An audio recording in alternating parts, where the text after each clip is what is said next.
Today's video is being brought to you by NeverDenyMe.com. Make sure you take a look at the website for all your graphic needs, anything from digital to physical.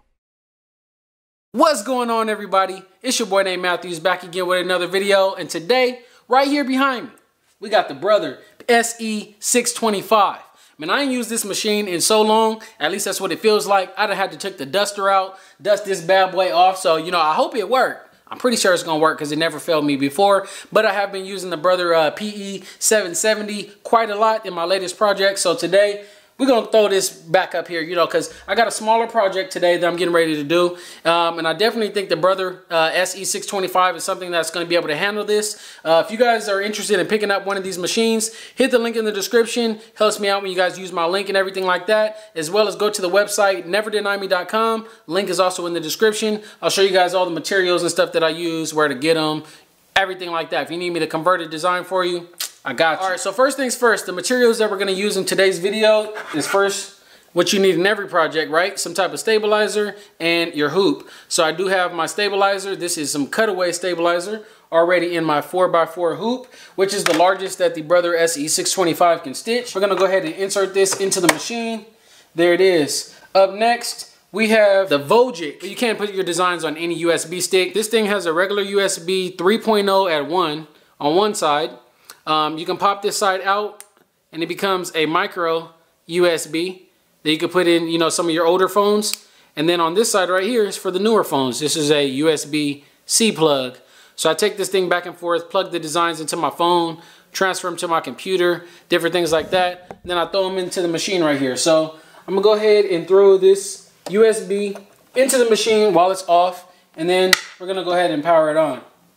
I've already, again, loaded the design onto the machine here. So this is how I'm seeing it from my view right here. This is the design that I want, so I went ahead and clicked on it. Now we can also get a little preview right here of the design. Shows us everything there. See how it looks inside of the hoop. I'm gonna go ahead and press OK. Click set. And now I'm gonna actually move the design because I don't want to use up, I don't want to stitch it dead center. So with this, I can actually fit two designs in one hoop. And we definitely want to make the the most use out of what we're doing here today. So I'm gonna go ahead and click, where is it at? We'll click move, and we'll move the design all the way up to the top as far as we can go. Press OK, edit ends, and it's telling me, there it is. If you guys heard that, just move. The design is gonna start right there, the very top.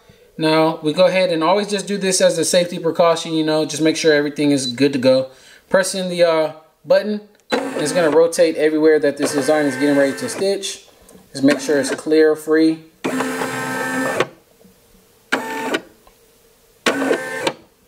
There you have it. So once that's all set, which it is, we'll go ahead and press OK. It's telling us this design is going to take 19 minutes to go ahead and fully stitch out. There is 5 parts to this design. We have a placement stitch, a tack down stitch, filling the entire background in with the color gray. We're going to do black text, and then the last one is going to be the border that we're going to put around the entire image. So these are the colors that I'm going to be using for today's design. One of these designs is going to have a fully gray background with a gray border and black text. The other one is going to have an all white background, a white border, and then also black text. So let's go ahead and get started today. First thing it's telling us is that we do need the color gray. So I'm going to go ahead and load that up into the machine. All right, so for this, there's 2 different size spool covers and caps. It doesn't really work too well when I use the smaller one because it's like an exact fit. So you would think that it would be the one. Actually, it's slightly smaller. Anyways, it's kind of getting caught on there with the thread. So I'm going to take the smaller one off, put the larger one on. So we're going to go ahead and load that into the back, putting the large cap onto the cover of the spool. I'm going to go ahead and load it up like we would any other day. One thing I really do love about the SE625 is, man, this thing threads just about every single time. Never fails me. The PE770, sometimes it takes me a couple times to go ahead and thread the machine. This thing does it every single time. It's very, very, very rare when it has given me any type of trouble.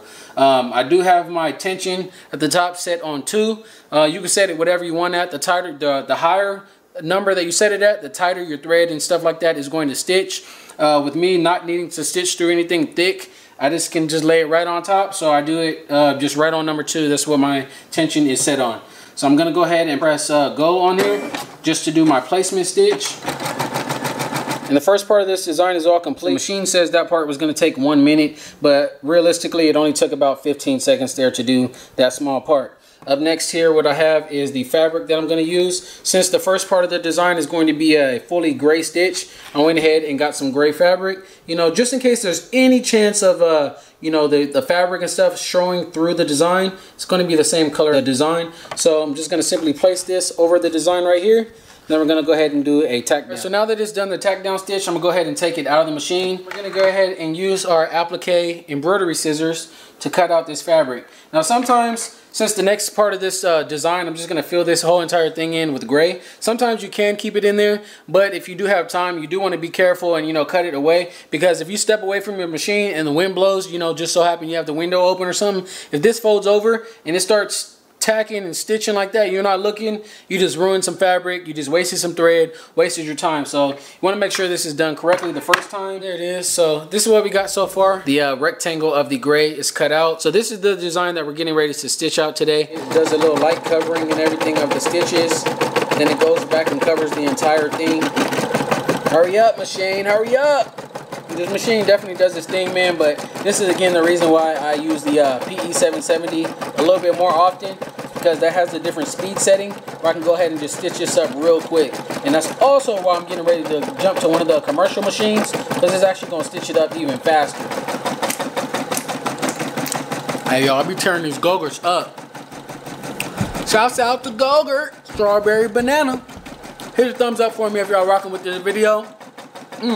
And if y'all rock with GoGurt. We just finished this part right here, so we're gonna go ahead and pop this out. All right, so what I'm doing now is just cleaning up this border. Then I'm gonna throw it back into the machine, and we're gonna put the black thread in there, and then we're gonna put the gray back in there afterwards to finish it up. Now, one question that nobody has asked, but it would be a good question: why do I put the gray thread in there, or the color that I'm using, and then change the thread and then put the thread back in there, especially if it's not overlapping? Sometimes your design may overlap and you have to do it in a certain order. Right now, I'm choosing to do the border last by choice. Now the reason that is my choice is because, let me show you guys this. This thread right here, or not the thread, but this stabilizer, the backing, after it gets punctured so many times, it becomes weak, right? It gets so many holes into the fabric, into the backing, that it becomes loose. So if I were to do that entire stitch right now and stitch it very close stitches together, it's gonna pretty much knock this whole thing out by itself. And then for me to have to go back and stitch all the letters, it's gonna be loose and wiggling around and stuff like that. So that's why I like to do the sharp details last. Got the black thread right here. We'll go ahead and load this up into the machine, same way that we did with the gray. This part right here is only gonna take 4 minutes. I'm gonna let you guys see a little close up of how it's getting ready to start.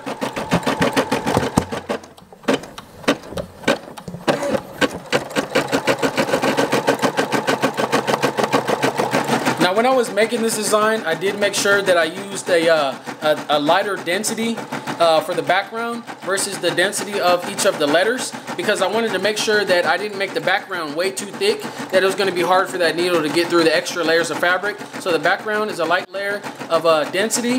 The lettering is more of a solid feel, more stitches. Stitches are a little bit closer together, and it's going to make it really stand out against that background.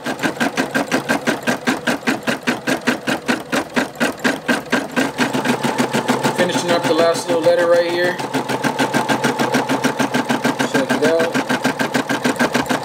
So I'm gonna go ahead and take the black thread out, pop the gray back in there, and we're gonna put a nice border on this. You guys see how it looks when there's no border?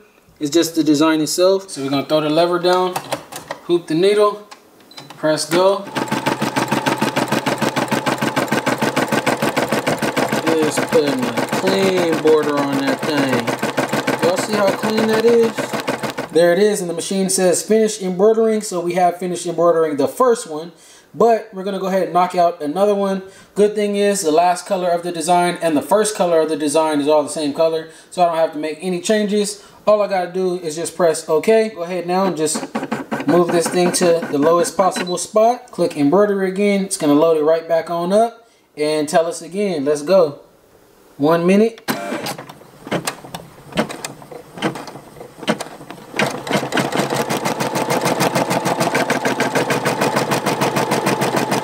Closer you get to the border, the nicer the finish is gonna look. Customers gonna love it as well, that they don't have to do no extra work trying to make your work look nice.